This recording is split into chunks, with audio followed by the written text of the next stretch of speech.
The Magic Mountain by Thomas Mann was published in 1924. Hans Castorp, a young German from Hamburg, comes to Berghoff Sanatorium to see his cousin Joachim Siemsen. He planned on spending less than 3 weeks at the resort, but he feels unwell by the end of his stay. The medical examination revealed signs of tuberculosis, so the chief doctor Behrens insists that Hans Castorp stay in the sanatorium a little longer. Since his arrival, Hans Castorp has discovered that time in the mountains flows differently than on the plain. As a result, it is virtually impossible to determine how many days, weeks, months, years have passed between the description of the events and the action depicted in the novel. The novel concludes with the reference of Hans Castorp spending 7 years in the sanatorium, but even this figure can be interpreted as an artistic convention. Among the first patients Hans Castorp meets in the sanatorium is Ludovico Settembrini, a mysterious member of the Carbonari family and a fierce humanist. Although he defends the humane values passionately, he hated Austro Hungary. He is a brilliant speaker, wrapping both sides of his ideas into a great, ironic, and vivid speech. It was not long before Mr. Settembrini captured the heart of young Castorp and became his mentor, having a tremendous influence on him and his outlook on life. Madame Chauchat, a Russian lady and Castorp's forbidden love, is another patient who has a significant impact on Hans Castorp. His feelings contradict everything rational about his upbringing, morals, and ethical values, which were taught to him by a strict Calvinist family. He suffers for a long time, torn between his heart and his mind, but never allows himself to express his feelings to Madame Chauchat. As time passes, Castorp learns that Claudia is now healthy and is leaving the sanatorium. This gives him the confidence to finally approach his secret love in the safe space of the carnival.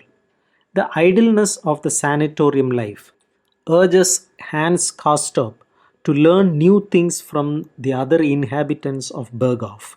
The young man is exposed to a rich variety of philosophical, scientific, and humanitarian ideas. Even the doctors are supportive. Castorp is invited to lectures on psychoanalysis and has access to medical literature.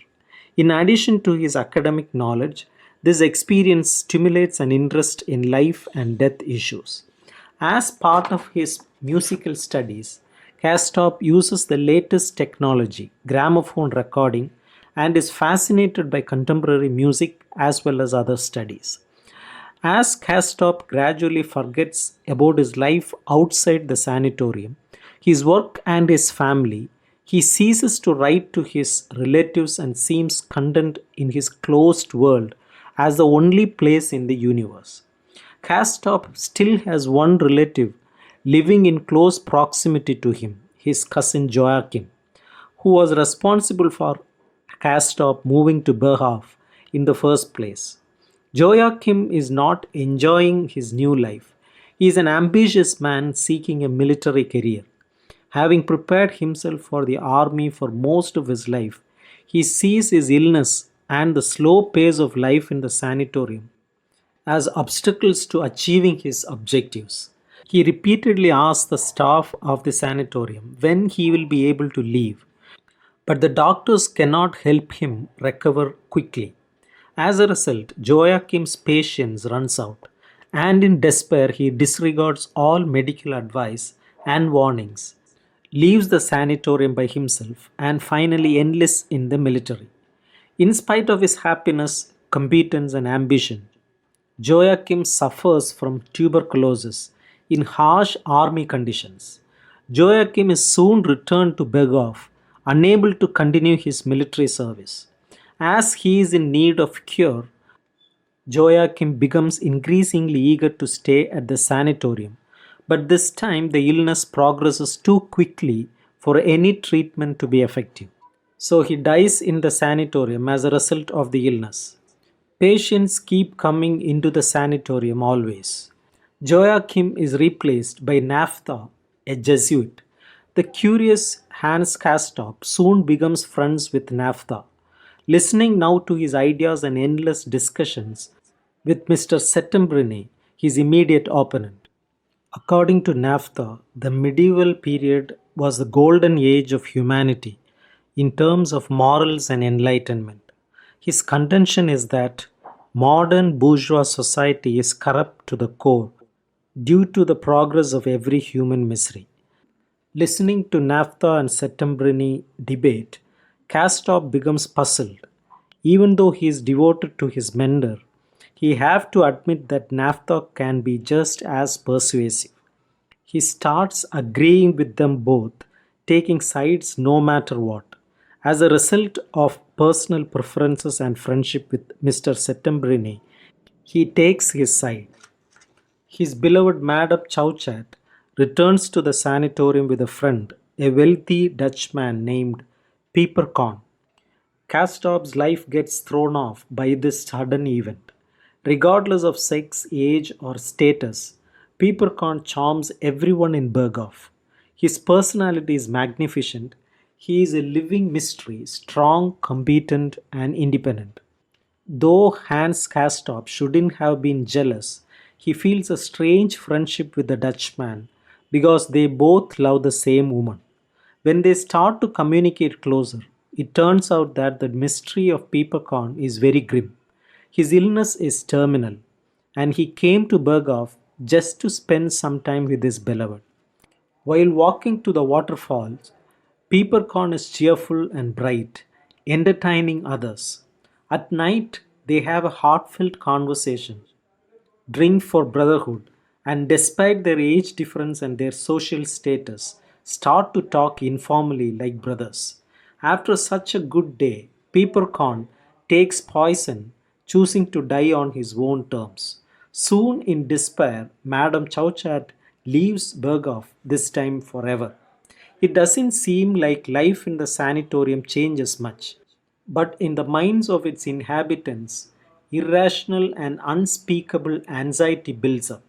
Spiritual sessions at the sanatorium are addictive for almost everyone. No one knows why it's happening, but it might be linked to the arrival of the Danish patient, Alibrand, who has some abilities nobody can explain. He can read minds and communicate with spirits. Despite the taunts, Castorp becomes accustomed to joining spiritual sessions. Settembrini ignores them because he believes in scientific progress. But instead of becoming just another kind of amusement, the sessions disrupt the average pace of life. Spiritual matters become the source of endless quarrels in Berghoff, and the people become more and more irate at everything. The rivalry among patients intensifies.